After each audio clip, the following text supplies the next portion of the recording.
Hello and thanks for joining us from our studios in Israel. I'm Aaron Porras here with ILTV's morning briefing. Prime Minister Benjamin Netanyahu commented for the first time on the formation of Education Minister Naftali Bennett and Justice Minister AYELET Shaked's new Hayamin HaChadash, or New Right Party.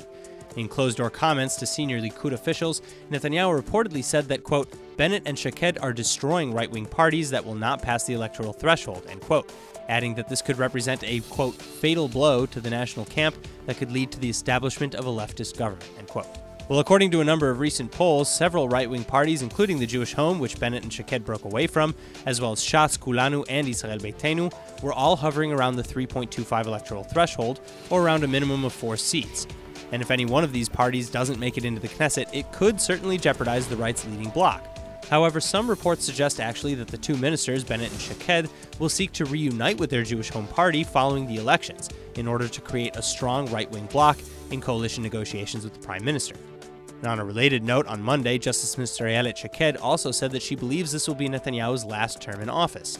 Speaking at a conference by financial paper Kalkalist, Shaked explained that her prediction is because Netanyahu is getting older and faces indictment charges which loom over him. She added that she doesn't know what the investigation into the Prime Minister will yield, though she hopes there will be nothing so that the government can get back to work as usual. Still, for the upcoming elections, Shaked said that she hopes her new party will remain partners in his coalition, and that she and Bennett both are aiming to try to bring in mandates in the double digits. Since the announcement of their new party, though, Likud party members have publicly criticized Bennett and Shaked for their move.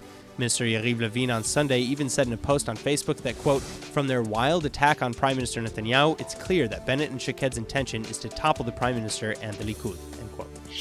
Prime Minister Benjamin Netanyahu and his wife Sarah met with Brazilian Christian Friends of Israel in Rio de Janeiro on Sunday, and at the event Netanyahu said, quote, we have no better friends in the world than the evangelical community, and the evangelical community has no better friend in the world than the state of Israel, end quote. Additionally, he said that, quote, if you're a Christian in the Middle East, there's only one place that you're safe. There's only one place where the Christian community is growing, thriving, prospering, and that's in the state of Israel, end quote. Netanyahu also said that this is a matter of the deepest sympathy in recognizing our common traditions and heritage, adding that Israel and Jerusalem are one, citing the Jewish people's biblical connections to the city.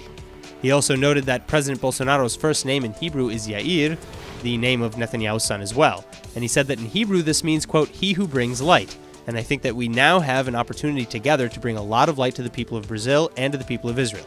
This is an alliance of brothers, end quote. Now, these comments come on the third day of Netanyahu's landmark 6-day official visit to Brazil, scheduled for the inauguration of Brazilian President-elect Jair Bolsonaro, who will take office January 1st. But they also reflect his comments on Sunday when Netanyahu told leaders of Brazil's Jewish community in Rio that Bolsonaro told him that moving the Brazilian embassy from Tel Aviv to Jerusalem was a matter of when and not if. After initially announcing their decision in 2017, the United States and Israel are scheduled to take their leave from the United Nations Educational, Scientific, and Cultural Organization, or UNESCO, today. And though the Israeli Foreign Ministry is expected to comment on UNESCO today, neither country has made any indication that they intend to reverse this decision. The move is a long time coming as well, as the cultural heritage body has caused much divide in the Middle East, with their resolutions that both Israel and the United States have decried as consistently anti-Semitic and biased. For example, declaring archaeological and holy sites in Jerusalem, Judea and Samaria, and other parts of Israel as solely Palestinian or Muslim in significance, like the Tomb of the Patriarchs and the Temple Mount. In fact, just this past summer, Prime Minister Netanyahu remarked that since 2009, quote, UNESCO has passed 71 resolutions condemning Israel and only 2 resolutions condemning all other countries combined. This is simply outrageous, end quote. He then added that in withdrawing, Israel and the United States have, quote, made a clear moral statement that UNESCO's anti-Semitism will no longer be tolerated. If and when UNESCO ends its bias against Israel, stops denying history, and starts standing up for the truth, Israel will be honored to rejoin, end quote. Israel and the United States first began their protest against UNESCO by ending their financial contributions in 2011. The failure to pay dues resulted in a loss of voting rights in 2013, and finally a complete rejection and withdrawal from the organization in 2017, set to begin tomorrow, after 4 more years of continued slander and condemnation, or as Netanyahu called it, quote, the mark of anti-Semitism, end quote. Finally, it's New Year's Eve and all the big pubs, clubs, and restaurants are gearing up for major crowds all night long, but according to a recent new study, Israeli patrons of the year's end festivities only make up 1/5 of the total population. The other 78% considers it to be just another ordinary Monday. The study, conducted by the Jewish People Policy Institute, surveyed over 3,000 Israeli Jews and has a margin of error of plus or minus 1.8%. And it also found that among secular and young Israelis, the number of those who celebrate New Year's Eve on December 31st actually shot up to 35%, or over a third of Israelis.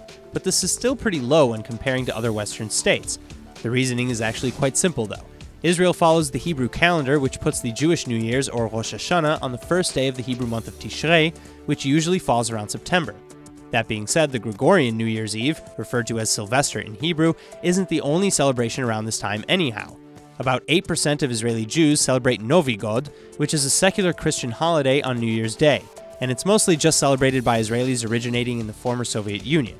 Additionally, and mostly among the completely secular society, of course, nearly 70,000 Jewish households even have a Christmas tree in order to celebrate Novi God, which is also typically a gift-giving holiday. The number of those who celebrate Novi God or any other New Year's celebration in December drops exponentially, however, among the religious sects, with just 1% of the Haredi population celebrating Novi God at all, none of whom exchange gifts or have a tree. That's all for now. I'm Aaron Porras, and see you later with our main daily broadcast from Israel at 2 p.m. Eastern Time.